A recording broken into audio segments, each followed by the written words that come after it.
അപ്പം ഇജ്മാ ഇല്ലാതെ നമുക്ക് ഹദീസും ലഭ്യമല്ല, ഇജ്മാ ഇല്ലാതെ നമുക്ക് ഖുർആനും ലഭ്യമല്ല.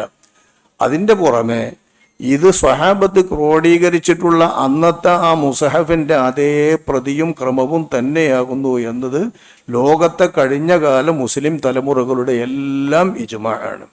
ഈ ഇജ്മാഇൻ്റെ അടിസ്ഥാനത്തിലല്ലാതെ ഖുർആൻ നമുക്ക് ലഭ്യമല്ല, ഇജ്മാഇൻ്റെ അടിസ്ഥാനം സ്വീകരിക്കാതെ ഹദീസും നമുക്ക് ലഭ്യമല്ല എന്ന് വരുമ്പോൾ ഏതാണ് ഏറ്റവും ആധികാരികമായ, ഏറ്റവും മുന്തി നമ്മൾ സ്വീകരിക്കേണ്ട പ്രമാണം? ഇജ്മാഅല്ലേ. ഇജ്മാഇനെ തള്ളിക്കൊണ്ട് കിതാബും കിട്ടില്ല, ഇജ്മാഇനെ തള്ളിക്കൊണ്ട് ഹദീസും ലഭ്യമല്ല. ഇതൊരൊറ്റൊന്ന് മനസ്സിലാക്കിയാൽ തന്നെ സാധാരണക്കാർക്ക് മനസ്സിലാക്കാം. കിതാബ് സുന്നത്ത് എന്ന് പറയുന്നതിനെ നമുക്ക് കിതാബും സുന്നത്തുമായി സ്ഥിരപ്പെടുത്തണമെങ്കിൽ ഇജ്മാ വേണം. അപ്പം ഇജ്മാ ആണ് അക്ഷരാർത്ഥത്തിൽ ആദ്യ പ്രമാണം, പ്രഥമ പ്രമാണം.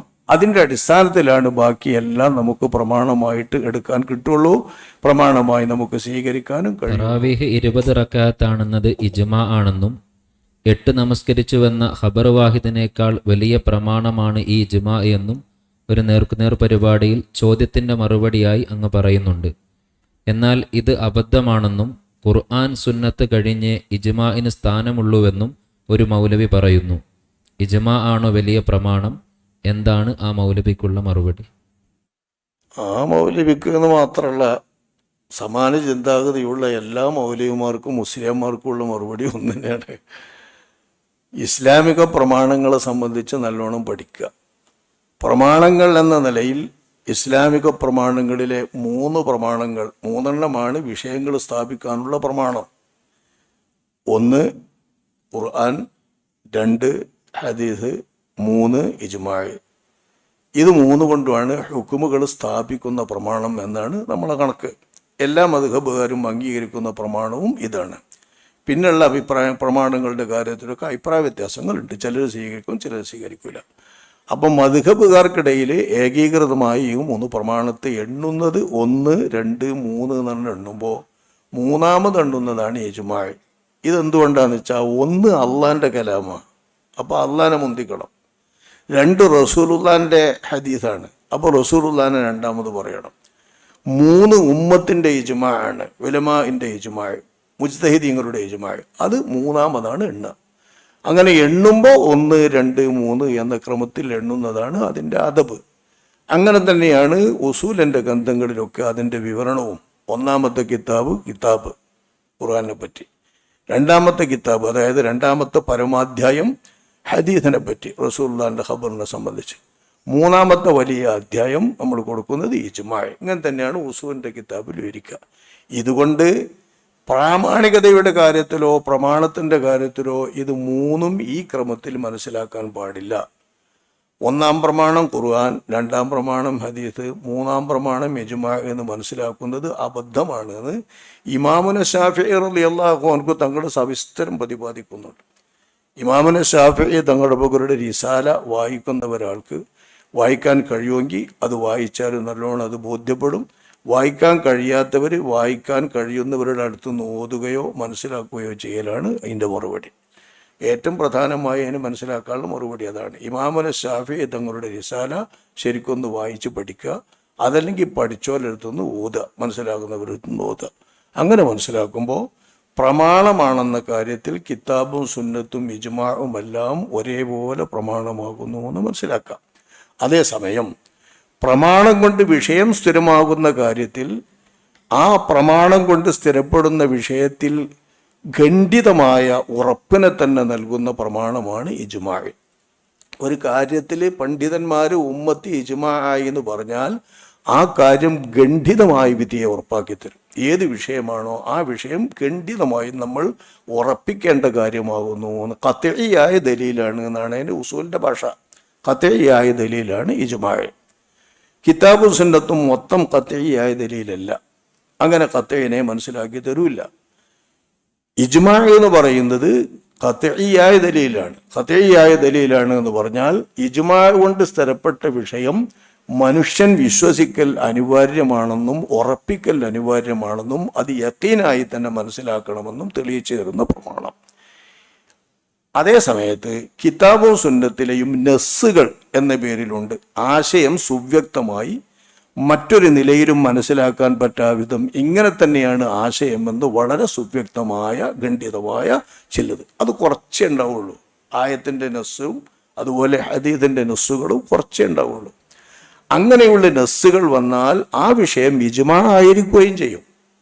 അതിൽ ഇജ്മാ വരാതിരിക്കുമല്ലോ. കാരണം ആയത്തിൻ്റെ നസ്സ് അറിയിച്ചിട്ടുള്ള കാര്യം എന്തായാലും എല്ലാ ഇമാമിയങ്ങളും അംഗീകരിക്കും, അത് നിഷേധിക്കൂല ആരും.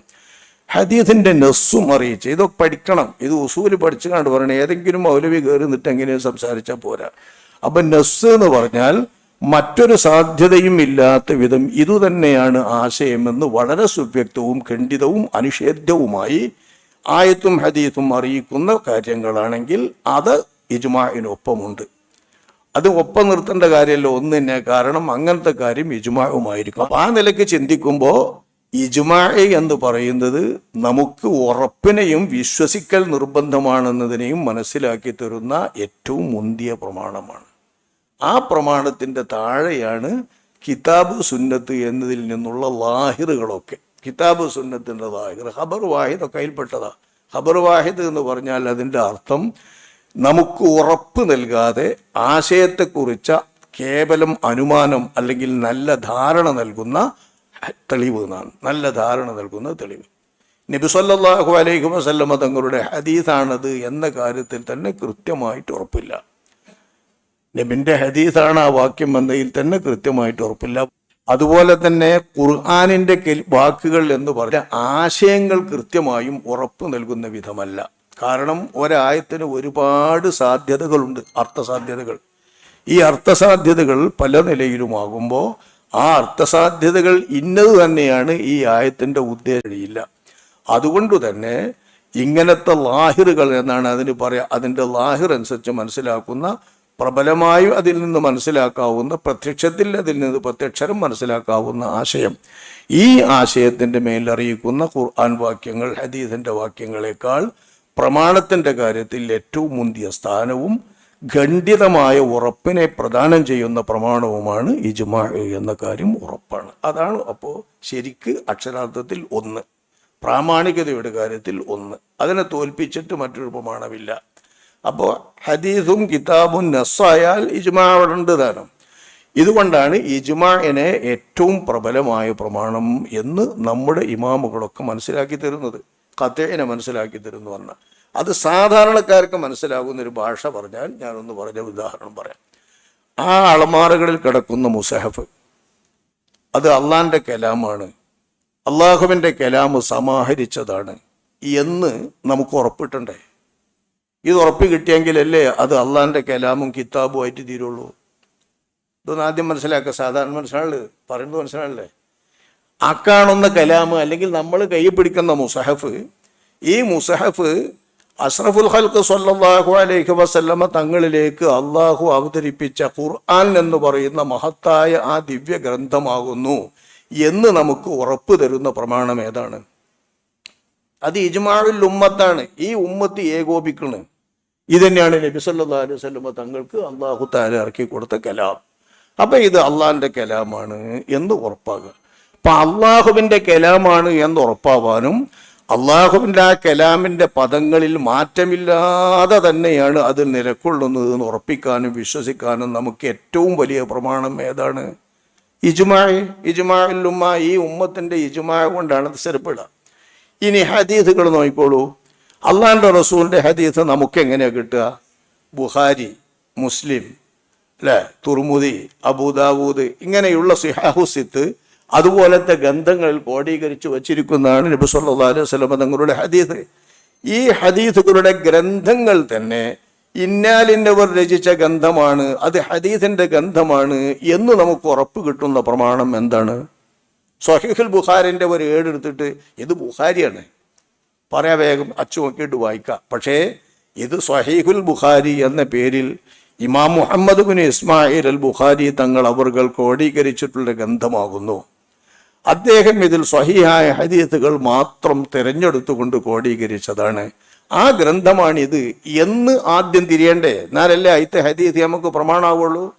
ഇതാദ്യം തിരിയണമെങ്കിൽ എന്ത് വേണം? പ്രമാണം ഇജ്മാഉൽ ഉമ്മ. ഈ ഉമ്മത്തിൻ്റെ ഇജ്മാ വേണം.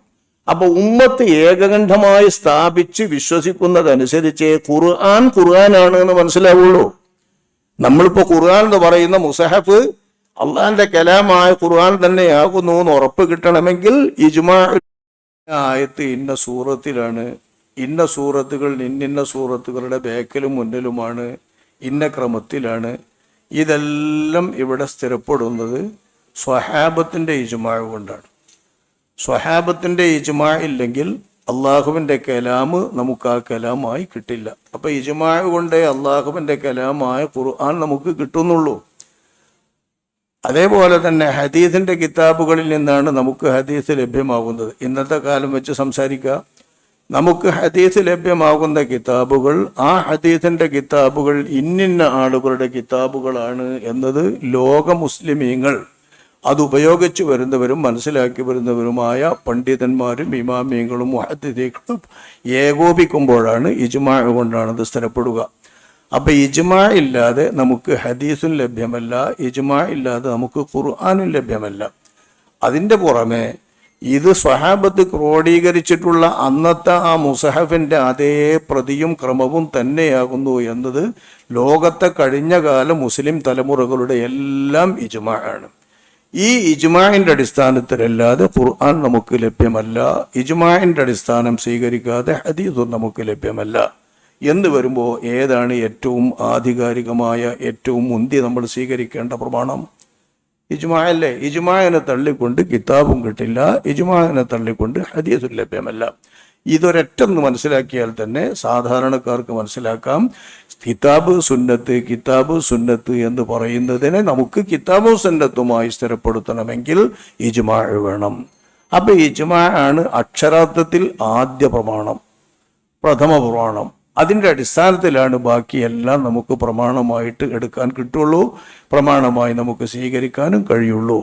ഇതടിസ്ഥാനത്തിലാണ് ഏറ്റവും ശരിയായ പ്രമാണം, നമുക്ക് ഉറപ്പ് നൽകുന്ന ഖത്ഈയായ പ്രമാണമാണ് ഇജ്മാ. ആ ഇജ്മാ കൊണ്ട് തന്നെ 20 റക്അത്ത് തറാവീഹ് മനസ്സിലാക്കിയിട്ടുണ്ട്, സ്ഥിരപ്പെട്ടിട്ടുണ്ട് എന്നാണ് നമ്മളവിടെ സ്ഥിരപ്പെടുത്തിയത്. അപ്പൊ രണ്ടാമത്തെ ചോദ്യമാണ് കഴിഞ്ഞത്.